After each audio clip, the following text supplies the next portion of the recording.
열왕기하 23장을 읽었습니다. 열왕기하 23장의 요시야 개혁운동이 여기 기록이 되어 있는데, 요시야는 성전에서 발견한 성경책에 있는 말씀을 그대로 가지고 그 말씀대로 하기 위해서 최선을 다했습니다. 얼만큼 작정을 했냐면 3절에 보니까 왕이 단 위에 서서 여호와 앞에서 언약을 세우되 마음을 다하고 뜻을 다하여 여호와께 순종하고 그의 계명과 법도와 율례를 지켜 이 책에 기록된 이 언약의 말씀을 이루게 하리라 하며 백성이 다 그 언약을 따르기로 하니라. 하여튼 왕이 앞장서 가지고 이 성경의 말씀 그대로 해야 된다 해가지고 왕이 모든 사람들을 시켜서 대제사장 킬기야와 거기에 속한 사람들을 시켜가지고 바알과 아세라, 하늘 1월 성신 이런 것들을 섬겼던 모든 것들을 전부 다 여호와의 성전에서 막 끄집어내가지고 갖다 불을 지르고 제를 만들고 이런 일을 했어요. 얼만큼 이 성전을 50년 동안 므낫세가 더럽혔던지 6절에 보니까 여호와의 성전에서 아세라상을 내다가 아세라상이 여호와의 성전 안에 있었고 바알 신당 같이 있고 이런 일을 했어요. 그 다음에 또 여호와의 성전 가운데 남창이 있고 여기에는 누가 있어요? 그곳은 여인이 아세라의 휘장을 짜는 처소였더라. 그러니까 그냥 성전이 더럽힐 대로 다 더럽혀가지고 남창 할 때도 이런 모든 더러운 것들이 다 거기에 있었어요. 이것들을 전부 다 끄집어내가지고 다 불질러 버리고 막 이런 일을 했어요. 대대적인 이렇게 일을 했죠. 그뿐만 아니라 태양신을 섬기고 에스겔서에 가서 보면 그냥 이런 것들을 섬기는 무수히 많은 짐승과 곤충과 이 악의 이런 것들을 굉장히 많이 섬겼던 것을 볼 수가 있어요. 이런 것들을 전부 다 그냥 다 갖다 불질러 버렸어요. 여기 보면 또 13절 또 예루살렘 앞 멸망산 오른쪽에 세운 산당들을 왕이 더럽게 하였으니 이는 옛적에 이스라엘 왕 솔로몬이 시돈 사람의 가정은 아스다롯과 모압 사람의 가정은 그모스와 암몬 사람의 가정은 밀곰을 위하여 세웠던 것이다. 여기 보니까 솔로몬 시대에 솔로몬이 마지막 때에 얼마나 악을 행했던가 하는 걸 알 수 있잖아요. 여러 여자들의 말을 따라서 시돈 사람의 가정 아스다롯, 모압 사람의 가정 그모스, 암몬 사람 밀콤 여기를 세워야 그것들이 계속해서 이어져 내려왔어요. 거기에는 석상을 깨뜨리고 아세라 목상을 치고 사람의 해골로 막 그냥 다 더럽혔어요. 또 베델에 올라가서 여로보암이 베델에 만들었던 제단, 산당 이런 모든 것들 거기에 세웠던 금송아지 이런 것들을 전부 다 불살로 버리고 전부 다 하여튼 대대적인 개혁운동을 이때는 이스라엘이 망했을 때이기 때문에 유다와 예루살렘 이스라엘에 있었던 모든 땅에 다니면서 전부 다 이런 일을 행했습니다. 그래가지고 전부 다 더럽힐 뿐만 아니라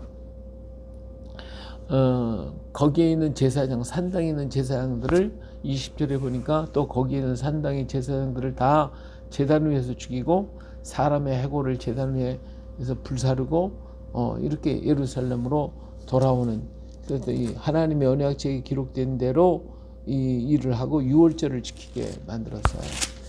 이런 대대적인 역사에 동참하고 이것을 따랐던 사람들은 다니엘과 하드락과 메삭과 아벳nego 같은 그런 사람들이었고 젊은 사람들도 많이 있었겠지만 그렇게 따르지 않은 대다수의 많은 사람도 있었기 때문에 바빌론에 이 젊은이들이 끌려갔을 때에 이 네 친구들만 마음을 굳게 하고 정말 이때 요시야 왕 때 받았던 그 믿음을 가지고 끝까지 지켜나갔던 이런 모습들을 우리가 볼 수가 있어요. 그러니까 하나님의 말씀을 이 개혁했을 때 전부 다 따랐다고 그러면 얼마나 좋겠습니까? 그렇지 못하고 그 속에 뿌리 깊이 내렸던 이런 악한 그런 사상들 그런 숭배하는 마음들이 그냥 남아 있어서요. 겉으로는 다 개혁을 했는데 그렇지 못했다 그 말이에요. 이 요시아가 이 같은 일을 막 다 했어요. 얼만큼 잘했냐면 26절, 25절에 요시아와 같이 마음을 다하며 뜻을 다하며 힘을 다하여 모세의 모든 율법을 따라 여호와께로 돌이킨 왕은 요시아 전에도 없었고 후에도 그와 같은 자가 없었더라. 이만큼 철저하게 했습니다. 그러나 문제는 26절에 보니까 여호와께서 유다를 향하여 내리신 그 크게 타오르신 진노를 돌이키지 아니하셨으니 이는 므낫세가 여호와를 경노하게 한 그 모든 경로 때문이라. 그러잖아요. 그래서 하나님께서 내가 이스라엘을 물리친 것 같이 유다도 내 앞에서 물리치며 내가 택한 이 성 예루살렘과 내 이름을 거기 두리라 한 이 성전을 버리리라 하셨느냐. 이미 하나님의 성전은 더럽혀졌잖아요. 예? 바알신, 아세라신 모든 각종 남창 여창 할 것 없이 망령거기 꽉 차버린 이렇게 더럽혀진 성전을 하나님이 그냥 두시겠냐 이거예요. 다 멸해버릴 수밖에 없지. 그래서 요시아의 개혁은 대단히 훌륭했기 때문에 하나님은 요시아를 그러니까 유대 나라가 멸망하는 곳은 보지 않게 만들어 주셨어요. 자, 그때 이제 무슨 일이 생기냐면 애굽에 이제 북방에 있는 나라들이 이게 점점점 커진단 말이에요. 예, 여기 보니까 아수르 나라가 지금 이게 아직 존재하고 있었는데 이 아수르 이제 이 남쪽에는 바빌론이 있었고 이 아수르가 강성해서 퍼질 때에 이때 이 있는 애굽의 나라가 하고 아수르 나라가 전쟁이 붙을 수밖에 없었어요. 근데 애굽이 아수르를 공격하기 위해서는 예루살렘을 이스라엘을 지나가야죠.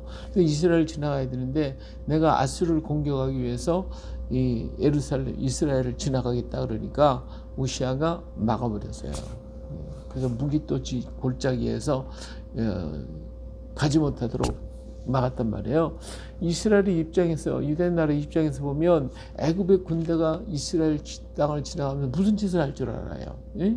전부 다 휩쓸고 갈 테니까. 그럼 나라가 또 어렵단 말이에요. 그렇기 때문에 여기서 전쟁을 하게 되죠. 애굽과 전쟁을 했어요. 그래서 그만 거기서 이 요시아 왕이 죽게 되어지고 말죠. 그래서 이제 이 바로 누구가 올라가서 아수르와 전쟁을 하고 그 마땅한 그런 것을 얻지는 못했어요. 그러니까 요시아가 죽자 여호아스를 왕으로 세워놨는데 이 바로가 아수르와 전쟁을 하고 돌아오면서 화딱지가 나니까 여호아스를 잡아가 버리고 그리고 그 요시아의 아들 여호야김을 왕으로 세워놓게 됩니다. 여호야김. 그러니까 여호아스는 왕이 됐다가 2달 만에 애굽으로 끌려가지고 거기서 죽게 되었고 여호야김이 대신에 왕이 됐는데 왕이 그 바로가 막 그냥 많은 많은 물자들을 요구하게 되니까 백성들한테 은금을 막 세금을 징수해가지고 다 가져다가 애굽에 갖다 바치니까 나이가 참 얼마나 어렸겠어요. 이 백성들은 뭐 죽을 맛이죠. 여호야김은 버티고 이렇게 11년을 갖다가 왕이 됐지만 그는 요시아 왕의 그 행위대로 하지 않고 옛날에 또 섬겼던 그대로 따라갔단 말이에요. 이게 왜 이렇게 되냐면 이미 백성들 속에는요 하나님을 섬기는 그 정신보다는 아무리 개혁을 많이 했어도 정신은 그대로 남아 있어가지고 그냥 귀신 섬기고 있었다 이거예요. 이 망할 무렵에 하나님은 에스겔이 지금 잡혀갔었는데 거기서 환상 가운데 볼 때에 여기는 제사장들뿐만 아니라 많은 귀족들과 이런 사람이 전부 다 1월 성신한테 몽에 귀신들한테 전부 제사하는 모습들을 다 보여주셨거든요. 그러니까 요시아의 개혁운동은 대단했어요. 하지만 그 개혁운동을 따라왔냐? 몇몇 사람들은 따라왔어요. 그러나 대부분의 사람들, 제사장들까지도, 귀관들 이런 사람까지도 전부 다 바알신, 하늘의 일월 성신, 이런 귀신 이거 다 따라가고 있었다 이거예요. 그러니까 민족 속에 깊이 뿌리 박혀 있는 이 악한 사상은 변하지를 않았어요. 변하지 못해. 그 아들들조차도 끝까지 요시야를 따라가지 못했다라고 하는 사실입니다. 그러니까 여호야김 모두가 다 악을 행하고 말았어요.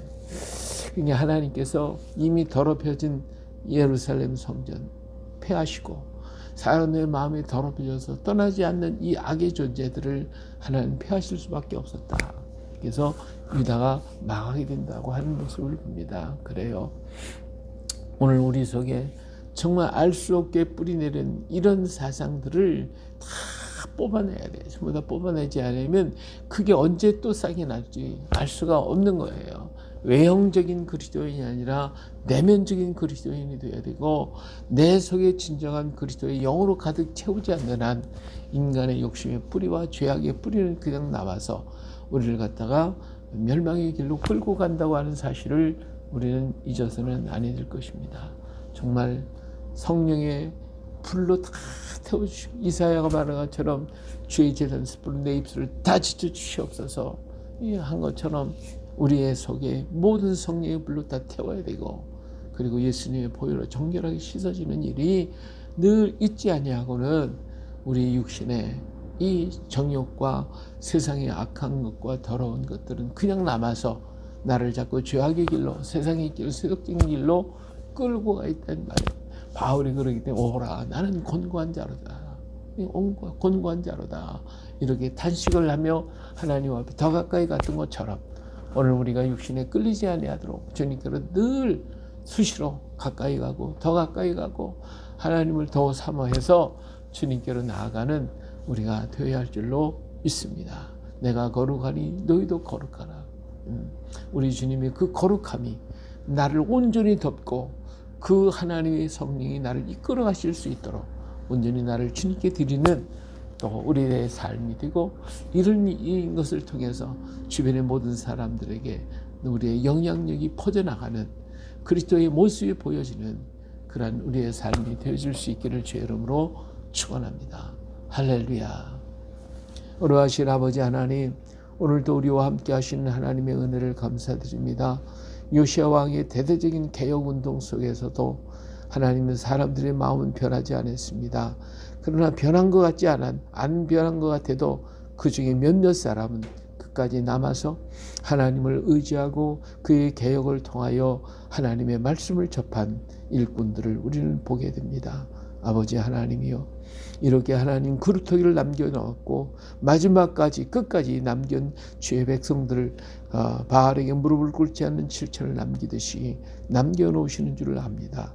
이 나라와 이 민족, 이 땅 위에 수없이 많은 불의가 있고 어려움이 있고 문제가 있을지라도 하나님의 사람, 주의 백성, 기도하는 일꾼들, 하나님의 일꾼들은 남겨놓으시고 저들의 기도를 들으시고 저들을 붙들어 주시고 저들을 축복하시며 이끌어 가실 줄로 믿습니다. 아버지 하나님이여, 우리가 소망 가운데 더욱더 주님을 바라보며 날마다 주님의 십자가 아래 나아가 주의 보혈로 우리가 씻김을 받게 하시고, 또 우리의 연약한 저희들에게 성령을 충만히 부어주셔서 언제나 생각하고 계획하고 행하는 일들이 복되게 하시고 성령의 이끌림을 받게 하시고 성령의 충만함을 힘입을 수 있는 우리가 되게 하여 주옵소서. 오늘도 저희들을 강하게 하시고 더욱더 굳세게 하시고 성령으로 충만케 하여 주시옵소서. 이 하루의 모든 삶을 주님께 드리온 귀하신 예수님의 이름으로 기도합니다. 아멘.